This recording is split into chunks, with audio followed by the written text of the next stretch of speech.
ఇప్పుడు ఆయన చదువుకున్నా కూడా పెట్టాల్సిందే, ఎవరు పెట్టినా అడుగుతారు, పెట్టాల్సిందే కదా. మరి ఈయన చదువుకున్న దాంట్లో ఎందుకు మాట్లాడతలేవు అక్క? పెట్టినాం కాబట్టి అడుగుతాను, పెట్టకపోతే మేమెందుకు అడుగుతాం? ఆ విశ్వాసంతోనే, ఆ గురుత్వంతోనే నా తమ్ముడు నా కోసం కష్టపడ్డాడు, నన్ను చదివించిండు అన్న ఉద్దేశంతో ఇంట్లో తమ్ముడిని ఏది అడగకుండా కూడా, లెక్క అడగకుండా కూడా డబ్బులు ఇచ్చుకుంటూ ప్రతి వస్తువు ఇంట్లో కొనుకొస్తుండు, ప్రతి ఇంట్లో కూడా అది పెడుతుండు. అమ్మ కూడా హాస్పిటల్ ఖర్చులు కూడా తనే పెట్టిండు. ఆ విషయం హాస్పిటల్ ఖర్చులు కూడా మేము పొత్తులో కలుతామన్నాం బాబాయ్, మేము కూడా పొత్తులో కలుతామని అన్నాం. మేము కట్టమని ఒక్క రూపాయి కూడా మేము కట్టమని చెప్పలేదు ఏ రోజు కూడా. మేము కూడా అత్తమ్మని చూసుకోవడానికి మేము కూడా ఉన్నాం. మరీ మొత్తం వాళ్ళ తిండే తినుకుంటా వాళ్ళ పైసలే వాడుకుంటా మేము ఏ రోజు కూడా ఉండలేదు బాబాయ్. కాకపోతే వాళ్ళు ఇంట్లోకి పెట్టుకున్నారు, మేము వెనకేసుకున్నాం కొన్ని. సరే బాబాయ్, ఒక నిమిషం అక్క, ఆయన కంటే జీతం వస్తుంది, బావ కంటే జీతం వస్తుంది, ఈయనకి ఎక్కడి నుంచి జీతం వస్తుంది? ఈయన పొలం పనులు చేసుకుంటేనే కదా సంపాదించుకున్నది. ఒకటి చెప్తా పాటి, నువ్వే ఓపెన్ అయినావు, నువ్వే చెప్పినావు, నేనైతే కొన్ని వెనకేసుకున్నావు అన్నావు.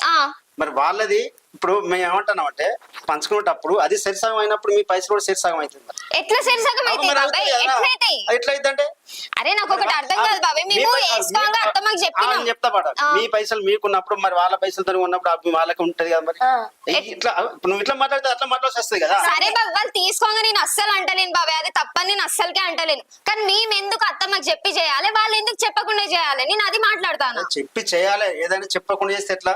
ఒకసారేమో నేను దాచుకున్న పైసలు రా వాళ్ళకి వడ్డీకి ఇచ్చిన అని బావ చెప్పిండు ఆ రోజు భయాన్ని ఇచ్చే రోజు. ఇప్పుడు ఏమంటాడు, లోన్ తీసుకున్న పైసలనే అంటాడు. అవునే నీతో అన్నాడు, వాళ్ళ తమ్ముతోనే అన్నాడు కదా, నాతో ఎందుకు అంటాడు అక్క? వాళ్ళ తమ్ముతోనే అన్నాడు కదా. నువ్వు ఉన్నావు కదా పక్కకి, నువ్వే సాక్ష్యం కదా, నువ్వే సపరేకుంటావు. మళ్ళీ ఆమె చూడు నా మీద ఎట్లా పడతాను చెప్పలేదా కొంచెం కూడా? నేనేం చెప్పాలి, అడిగినా కూడా అన్న అబద్ధం ఆడతాను కదా. అబద్ధం ఆడతానంటే నోరు ఉన్నది కదా, గట్టిగా అడుగు. లోన్ అంటే వింటావు గట్లనే. ఇందుకే నేను నా మాట వింటావు అనుకో, నా తమ్ముడు మంచోడు సొక్కనోడు అని చెప్పినావు, ఇప్పుడు ఏమైనా నీ తమ్ముడు మంచితనం?